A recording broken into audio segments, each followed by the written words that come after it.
Bonjour à toutes et à tous, merci d'avoir été très nombreux à me suivre sur ma chaîne YouTube où je donne mon point de vue sur des événements qui se produisent dans le monde. Je me suis exprimé sur l'expulsion de l'activiste Kémy Séba qui a été expulsé du Sénégal par le gouvernement de Macky Sall il y a bientôt 1 mois et demi ou 2 mois. Je me suis exprimé sur l'élection de Georges Weah qui est pour moi une fierté pour l'Afrique. Donc Georges Weah, pour ceux qui ne le connaissent pas, il a été le premier ballon d'or africain, il a été joueur de football au Paris Saint-Germain et il est devenu aujourd'hui le président de la République d'un pays africain qui s'appelle le Libéria. J'ai également donné mon point de vue sur Champigny, donc avec ce qui s'est passé le soir de Réveillon. J'ai également donné mon point de vue sur la situation en Espagne avec des vidéos que j'ai faites en espagnol pour donner mon point de vue là-dessus. Alors, il y a pas mal de gens également qui m'envoient des messages pour me demander de sous-titrer mes vidéos. Je vais essayer de le faire. Je ne suis pas très calé en informatique malheureusement. Je suis plutôt orienté vers la lecture des livres et les analyses. Mais tout ce qui est informatique, je ne suis pas du tout très calé là-dessus. Mais je vais essayer de collaborer avec des informaticiens, des amis à moi qui vont m'aider à sous-titrer parce que je pense que ça peut nous aider à avancer un peu dans le débat. Donc aujourd'hui, j'aimerais juste donner ma modeste position, donc ma modeste position sur mon modeste point de vue sur l'affaire Jawad Ben Daoud. Pour ceux qui ne connaissent pas Jawad Ben Daoud, il a été récemment surnommé le logeur de Daesh. Pourquoi le logeur de Daesh? Parce que c'est le monsieur qui avait hébergé des terroristes dans son appartement en banlieue parisienne. Et ces terroristes-là ont été à l'origine des attentats du Bataclan qui sont produits sur le territoire français le 13 novembre 2015. Donc des attentats qui avaient fait 130 morts. Depuis, Jawad a été mis en examen et écroué, donc emprisonné. Et aujourd'hui, il est devenu un homme libre. Donc Jawad, depuis le 14 février, est devenu un homme libre qui est devenu aujourd'hui même, d'après ce que la presse nous dit, une star du web.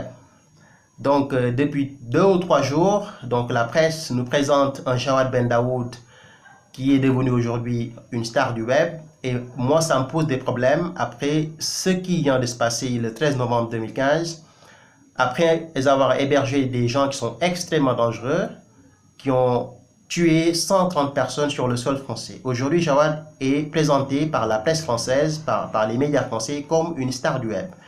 Alors, je me suis amusé à voir un peu les titres de presse. Donc, j'aurais pu prendre beaucoup de médias, j'en ai juste pris 3. Mais il y a évidemment beaucoup de médias qui ont parlé de ce jeune homme et qui ont considéré ce jeune homme aujourd'hui comme une star donc des réseaux sociaux. Alors, voici les médias qui ont été, que j'ai pu lire ce matin, pour avoir une idée sur cette publicité que les médias sont en train de faire à ce jeune homme qui, à mon avis, ne le mérite pas. Il ne mérite pas cette publicité-là. Alors, le 1er mars, il y a un média qui s'appelle 20 minutes en France. Donc, le 1er mars, il y a 2 jours. Donc, le média 20 minutes a fait un article qui s'intitule « Après sa sortie de prison, Jawad Ben Daoud cartonne sur Snapchat ». Donc, voilà le titre de 20 minutes qui a été donc mis en ligne le 1er mars. Le 2 mars, il y a un média qui s'appelle France Info, qui n'est pas un petit média, qui a fait un article également sur Jawad et qui s'intitule « Jawad Ben Daoud revendique quelques 850 000 abonnés sur Snapchat ». Le 1er mars aussi, il y a un autre média qui s'appelle Le Point, qui a fait un article sur M. Ben Daoud et l'article s'intitule « Jawad Ben Daoud se revendique comme la nouvelle star des réseaux sociaux ». Il y a beaucoup de médias, comme je viens de le dire tout à l'heure, qui ont fait des articles sur lui et qui considèrent Jawad désormais comme une star du web. Et à mon avis, ça me pose un problème. Jawad a été récemment considéré comme le logeur de Daesh parce qu'il avait hébergé chez lui des gens qui sont extrêmement dangereux, qui ont été formés dans des camps d'entraînement djihadistes en Syrie, qui ont réussi à pénétrer le territoire français et qui ont eu à commettre ce qu'on a connu le 13 novembre 2015 au Bataclan en tuant 137 personnes, des Français et des étrangers. Aujourd'hui, ce monsieur passe de logeur de Daesh à star du web et à mon avis, ça pose un problème. Je trouve simplement qu'il y a une diversion médiatique. le journalisme d'aujourd'hui, les journalistes d'aujourd'hui ne sont pas en train de rendre service à la nation française, parce qu'un bon journaliste ne se focaliserait pas à faire ces articles-là, mais plutôt à nous redonner le parcours de ce jeune homme et à se poser la question de savoir comment Jawad Ben Daoud a établi des liens avec ces gens extrêmement dangereux qui sont entrés sur le territoire français et qui ont commis un acte abominable. Alors, aujourd'hui, on dit que Jawad est une star des réseaux sociaux. Il aurait même 850 000 abonnés sur Snapchat. Apparemment, il fait même des vidéos sur Periscope. Et toutes ces vidéos sont relayées par la presse. Alors, à quoi sert de faire une pub à ce monsieur, sachant qu'il a été, le 13 novembre 2015, inculpé d'avoir logé des terroristes? Est-ce qu'on peut faire la publicité des gens qui logent des personnes qui sont extrêmement dangereuses, avec une idéologie extrêmement dangereuse? Est-ce qu'on peut faire la pub de quelqu'un qui a logé des personnes qui ont tué 130 personnes sur le territoire français? Et la diversion ne date pas d'aujourd'hui. Je vous dis que la diversion dans cette affaire ne date pas d'aujourd'hui. Rappelez-vous le procès de Jawad. Il avait prononcé des phrases extrêmement surréalistes lors de son procès.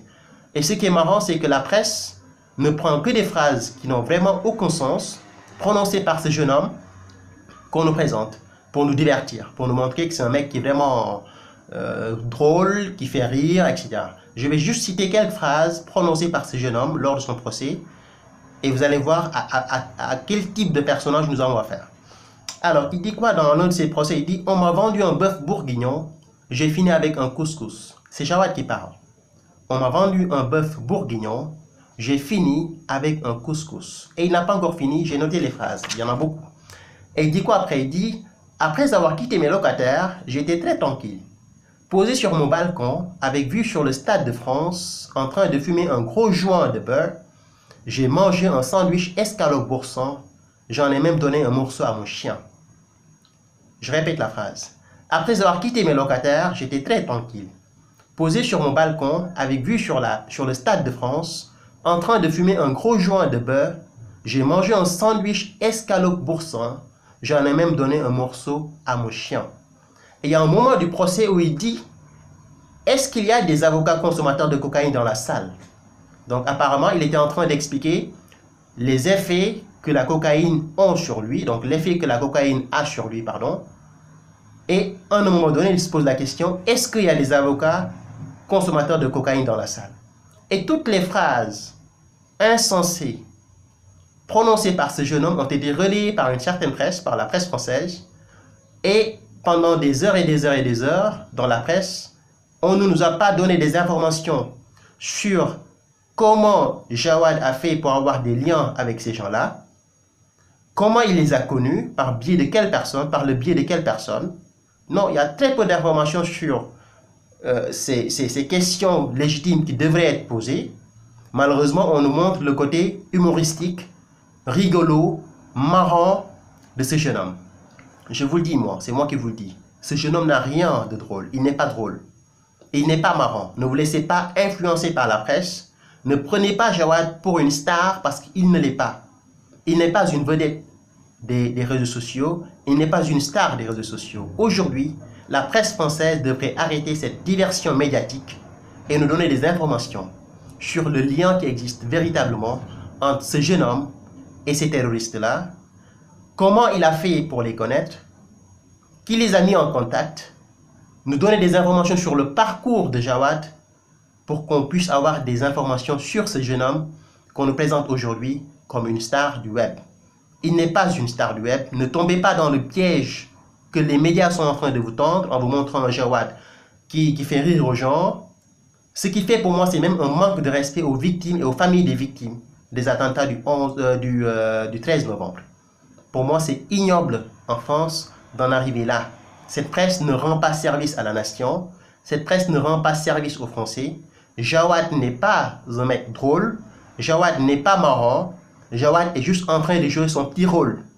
Alors, qui lui a donné ce rôle-là, je ne sais pas. Mais je pense qu'aujourd'hui, il est tout à fait légitime que la presse se pose les vraies questions sur Jawad Ben Daoud et qu'on arrête de nous montrer un Jawad drôle, marrant, qui fait rire aux gens, parce qu'il n'est pas drôle, il n'est pas marrant.